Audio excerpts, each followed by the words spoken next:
In today's video, I'm going to teach you how to remove credit card account in QuickBooks. We'll walk through how to disconnect a credit card from your QuickBooks online banking feeds, what that means for your data, and a couple of small checks to make sure everything stays tidy. First, open QuickBooks and sign in so you're on the main dashboard. From the left-hand menu, hover your mouse over Accounting. This reveals the accounting-related options.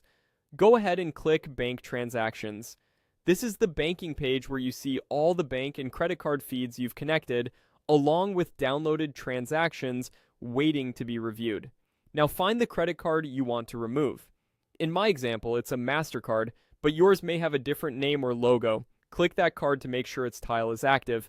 Before you disconnect, it's a good idea to clear out any pending items in for review. Categorizing them first avoids loose ends later, since disconnecting simply stops new downloads. It does not delete your historical transactions or undo past reconciliations. Next, look for the Edit option on the card's tile.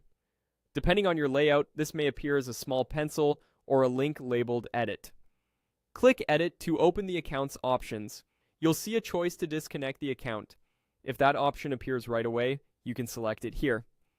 This path is straightforward and is great if you're confident you're on the correct card and ready to stop future bank feeds. If you don't see the disconnect toggle immediately, or you prefer more detail, choose Edit Account Details instead. This opens the account settings window. Inside, look for the checkbox labeled Disconnect this account. Checking this box tells QuickBooks to stop importing new transactions for that specific credit card while keeping your historical records intact. After selecting the disconnect option, QuickBooks will ask you to confirm. Click Yes to finalize. The account will be disconnected from bank feeds, which means you won't see new transactions download automatically.